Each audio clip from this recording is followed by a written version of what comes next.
మనం అనుకున్నట్టుగానే గౌరవ ముఖ్యమంత్రి గారు రేవంత్ రెడ్డి గారిని నిన్న సాయంత్రం కలవడం జరిగింది. ఈడబ్ల్యూఎస్ కోటా ద్వారా బీసీలకు నష్టమవుతున్నటువంటి విధానాన్ని ఆయనకు వివరించడం జరిగింది.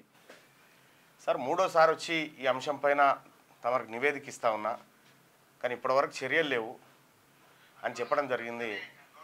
సో ముఖ్యమంత్రి గారు కూడా ఇదేందో చూడండి అంటున్నాడు. వాస్తవానికి ఆయనకు కూడా అవగాహన లేదన్నట్టునే ఆయన చెప్తా ఉన్నాడు. ఆయన చెప్పిన దాన్ని బట్టి మరి ఈ ఈడబ్ల్యూఎస్ కోటా ద్వారా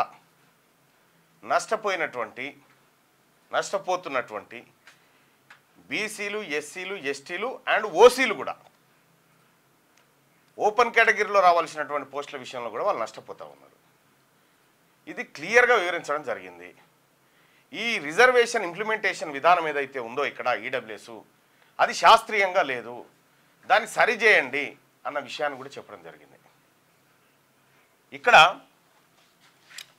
ఈ ఈడబ్ల్యూఎస్ కోటాకు సంబంధించినటువంటి లెక్కలు ఒకసారి చూస్తే ఇదిగో ఈయన వడ్లని శేఖర్ యాదవ్ ఒకటి పెట్టిండు. ఈడబ్ల్యూఎస్ రిజర్వేషన్ల పితామహుడు నరేంద్ర మోడీ గారికి బీసీల తరఫున హృదయపూర్వక అభినందనలను పెట్టిండు. కారణం ఏంది? అది కౌంటర్. నల్గొండ జిల్లాలో ఎస్సీ షెడ్యూల్ క్యాస్ట్ వాళ్ళకు 1371 ర్యాంక్ వస్తేనేమో ఉద్యోగం లేదు. అదే ఓసీలకు 2050 ర్యాంక్ వచ్చినా కూడా ఉద్యోగం. అంటే వాళ్ళని ఇంటర్వ్యూకి పిలిచిరు. ఏది 1:3కి.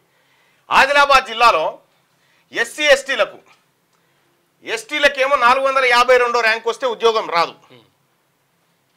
ఈడబ్ల్యూఎస్ వాళ్ళకు 1948 వచ్చిన ర్యాంకు ఉద్యోగం వస్తుంది. ఇక్కడ ఎస్సీలకు 494 వస్తే ఉద్యోగం లేదు. కానీ ఈడబ్ల్యూఎస్ వాళ్ళకు 1948 వచ్చినా కూడా ఉద్యోగం వస్తుంది. ఇక్కడ మెదక్ జిల్లా తీసుకుందాం. మెదక్ జిల్లాలో బీసీడీలకు అంటే ముదిరాజులు, యాదవులు, మున్నూరు కాపులు వీళ్ళందరికీ 179వ ర్యాంక్ వస్తే ఉద్యోగం రాదు.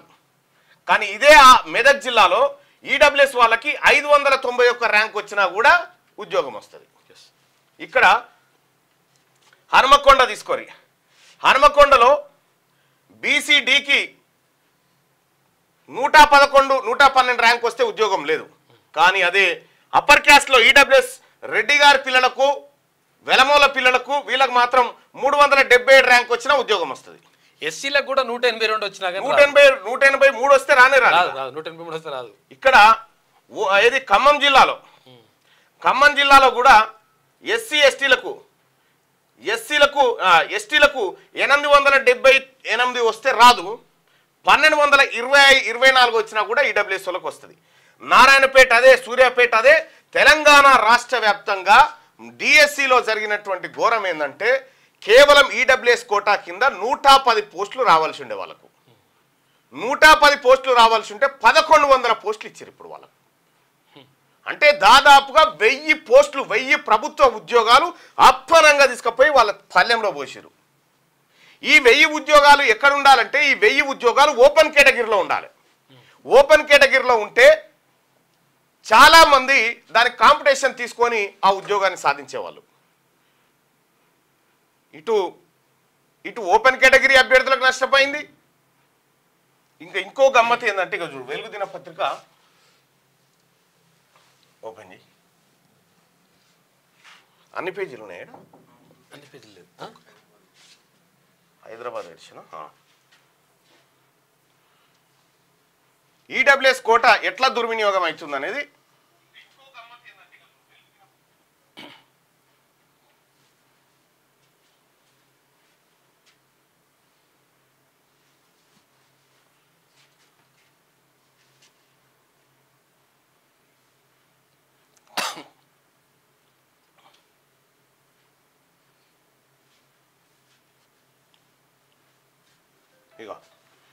టీచర్ ఉద్యోగం కోసం దొడ్డిదారి ప్రయత్నాలు. అర్హత లేకున్నా ఈడబ్ల్యూఎస్ సర్టిఫికేట్ తీసుకున్న క్యాండిడేట్లు ఆఫీసర్లకు ఫిర్యాదు.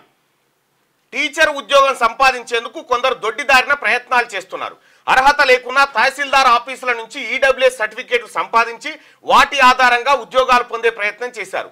దీన్ని గమనించిన మిగతా క్యాండిడేట్లు ఉన్నతాధికారులకు ఫిర్యాదు చేశారు. ఇటీవల వెలువడిన డిఎస్సి ఫలితాలు 1:3 కింద ఎంపికైన అభ్యర్థుల సర్టిఫికేట్ వెరిఫికేషన్ కొనసాగుతోంది. మెదక్ జిల్లాలో ఈడబ్ల్యూఎస్ కింద 13 పోస్టులు ఉండగా సర్టిఫికేట్ వెరిఫికేషన్ కోసం 39 మందిని పిలిచారు. వీరిలో హవేలీ గణపురం మండలానికి చెందిన ప్రభుత్వ ఉద్యోగుల భార్యలైన 2 మహిళా క్యాండిడేట్లు. చూసుకో మొత్తం పోయిందా?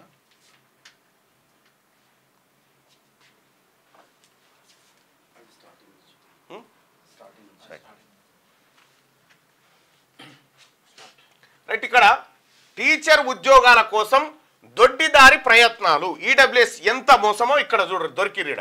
అర్హత లేకున్నా ఈడబ్ల్యూఎస్ సర్టిఫికేట్ తీసుకున్న క్యాండిడేట్లు ఆఫీసర్లకు ఫిర్యాదు. టీచర్ ఉద్యోగం సంపాదించేందుకు కొందరు దొడ్డిదారిన ప్రయత్నాలు చేస్తున్నారు. అర్హత లేకున్నా తహసీల్దార్ ఆఫీసుల నుంచి ఈడబ్ల్యూఎస్ సర్టిఫికేట్లు సంపాదించి వాటి ఆధారంగా ఉద్యోగాలు పొందే ప్రయత్నం చేశారు. దీన్ని గమనించిన మిగతా క్యాండిడేట్లు ఉన్నతాధికారులకు ఫిర్యాదు చేశారు. ఇటీవల వెలువడిన డిఎస్సి ఫలితాల్లో 1:3 కింద ఎంపికైన అభ్యర్థుల సర్టిఫికేట్ వెరిఫికేషన్ కొనసాగుతుంది. మెదక్ జిల్లాలో ఈడబ్ల్యూఎస్ కింద 13 పోస్టులు ఉండగా సర్టిఫికేట్ వెరిఫికేషన్ కోసం 39 మందిని పిలిచారు. వీరిలో హవేలీ గణపురం మండలానికి చెందిన ప్రభుత్వ ఉద్యోగుల భార్యలకు ఈడబ్ల్యూఎస్ సర్టిఫికేట్ దొంగతనంగా ఇచ్చిరట. వాళ్ళు డిఎస్సి రాసి దొంగతనంగా టీచర్ ఉద్యోగాన్ని సంపాదించాలనేటువంటి ప్రయత్నంలో వెరిఫికేషన్ పోతే దాన్ని బీసీ విద్యార్థులు పట్టించారు. దాన్ని కూడా ఈడబ్ల్యూఎస్ సర్టిఫికేట్ సంపాదించి వాటిని సమర్పించారు. ఈ విషయాన్ని గమనించిన మెదక్కు చెందిన నిఖిత, రేగోడుకు చెందిన నరేష్ అడిషనల్ కలెక్టర్కు ఫిర్యాదు చేశారు. అర్హత లేకున్నా దొడ్డిదారిన ఉద్యోగాలు పొందే ప్రయత్నం చేస్తున్నారని, వారి వద్ద నిజమైన అర్హులు ఉద్యోగాలు కోల్పోవాల్సి వస్తుందని ఆవేదన వ్యక్తం చేశారు. వీళ్ళకి రావాల్సినటువంటి ఉద్యోగాలను, వాస్తవమైనటువంటి నిరుపేదలకు ఈడబ్ల్యూఎస్ పేదలకు రావాల్సినటువంటి ఉద్యోగాలను దొంగ సర్టిఫికేట్లు పెట్టి కొట్టుకుపోతా ఉన్నారు. జరిగినటువంటి ఘోరం, జరుగుతున్న ద్రోహం ఇది. ఇక్కడ నేను దాదాపు అందరికి చెప్తా ఉన్నా, డిఎస్సి రాస్తున్నటువంటి ప్రజలారా, ఎవరైనా ఫేక్ సర్టిఫికేట్లు పెట్టిరా ఈడబ్ల్యూఎస్, వాళ్ళ ఇంట్లో గవర్నమెంట్ ఉద్యోగం ఉంటే ఈడబ్ల్యూఎస్ ఎలిజిబిలిటీ లేదు, వాళ్ళ ఆదాయం 8 లక్షల పైన ఉంటే ఎలిజిబిలిటీ లేదు, వాళ్ళకు భూములు 5 ఎకరాలకు పైన ఉంటే ఎలిజిబిలిటీ లేదు. ఇటువంటి వాళ్ళు ఎవరైనా ఫేక్ సర్టిఫికేట్లు పెట్టి ఈడబ్ల్యూఎస్ సర్టిఫికేట్ కింద ఉద్యోగాలు సంపాదించిరా, సీట్లు పొందిరా, దయచేసి తోటి నిరుద్యోగులంతా పరిశీలించండి. ఇవి వాస్తవానికి దొంగతనంగా జొరబడతా ఉన్నారు ఇందులోకి. ఇప్పుడు బీసీ ఓడికి రిజర్వేషన్ రావాలంటే సామాజికంగా వెనుకబడ్డరని చెప్పాలి. మళ్ళీ పోయిందా? వాయిస్ స్ట్రక్ అయిందా? హలో హలో హలో హలో ఓకేనా? వాయిస్ ఓకేనా? రైట్. ఇక్కడ బీసీలకు రిజర్వేషన్ రావాలంటే సామాజికంగా వెనుకబడ్డరని చెప్పాలి, విద్యాపరంగా వెనుకబడ్డరని చెప్పాలి. కానీ ఈడబ్ల్యూఎస్ మాత్రం కేవలం పైసల విషయంలోనే వెనుకబడ్డరు కాబట్టి వీళ్ళకి ఉద్యోగాలు ఇవ్వాలనేటువంటి. వేరే రాష్ట్రాల్లో ఈ నిబంధన లేదు. ఏది కేరళ రాష్ట్రంలో చూసుకుంటే 2.5 ఎకరాల కంటే మించొద్దు. తర్వాత ఇక్కడ 4 లక్షల కంటే ఎక్కువ ఉండొద్దు. ఇవన్నీ 2.5 లక్షల కంటే ఎక్కువ ఉండొద్దు. ఇవన్నీ నిబంధనలు ఈ రాష్ట్రంలో లేవు. దీనివల్ల అగ్రవర్ణ పేదలకు కూడా నష్టమే జరుగుతుంది. నిన్న ముఖ్యమంత్రి గారిని కలవడానికి పోయినా కదా, బీసీ ఎమ్మెల్యేలారా రర్రి అని పిలిచిన కదా, ఒక్క ఎమ్మెల్యే రాలే.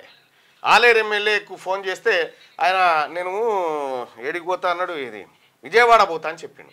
విజయవాడ పోతున్నా, దుర్గమ్మ దర్శనానికి పోతున్నా అన్నాడు. ఎన్ని గంటలకు పోతున్నావు అంటే 3 గంటలకు పోతున్నా అన్నాడు. మరి 2 గంటలకు కలుద్దాం రా అంటే ఇక నువ్వు ఉన్నావు కదా అన్న అంటాడు. సో అట్లా నా న్యూస్ కట్ అవుతుంది అని చెప్పి. ఇప్పుడు వస్తుందా వాయిస్? క్లియర్గా రావట్లేదు అంటున్నారు. ఇప్పటికి కూడానా?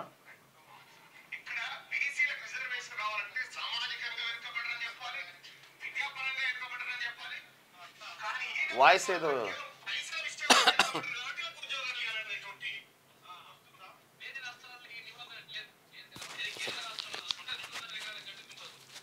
హలో హలో హలో ఇగో ఇప్పుడు చూడు. Hello hello hello right. No voice రావట్లేదా? హలో హలో నువ్వు మాట్లాడకన్నా. హలో హలో హలో ఇప్పుడు ఓకేనా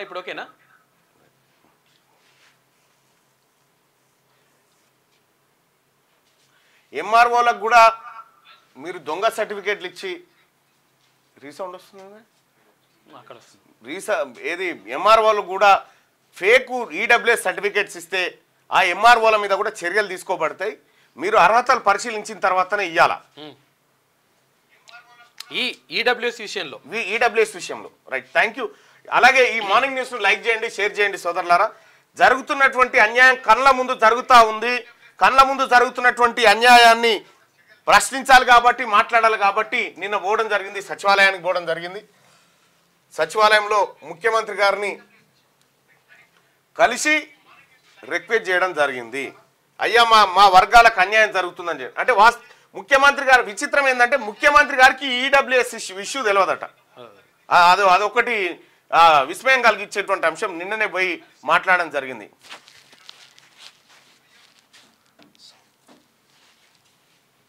కానీ ఈడబ్ల్యూఎస్ 1948 ర్యాంక్ వచ్చినా కూడా ఉద్యోగం వచ్చింది. ఎస్సీల కంటే కూడా అత్యధికంగా లబ్ధి పొందుతున్నటువంటి వర్గంగా వాళ్ళ ఈడబ్ల్యూఎస్ తయారైపోయింది. వాస్తవానికి ఎప్పుడైతే బీసీలు కాంపిటీషన్ లెవెల్కి వచ్చిరో కథం మళ్ళీ దొడ్డిదారిన ఉద్యోగాలు సంపాదించాలనేటువంటి ఉద్దేశంతో ఈడబ్ల్యూఎస్ తీసుకొచ్చి ఈ ఈడబ్ల్యూఎస్ తీసుకొచ్చిన పితామహుడు నరేంద్ర మోడీ గారు. నరేంద్ర మోడీ గారు పెట్టినటువంటి పెంట ఇవాళ తెలంగాణ రాష్ట్రంలో బీసీల కంచంలో అన్నం మాయం చేసి మట్టి పోసిరు. ఇది జరిగినటువంటి ఘోరం. ఇక ఇంతకు మించిన ఘోరం ఉండదు.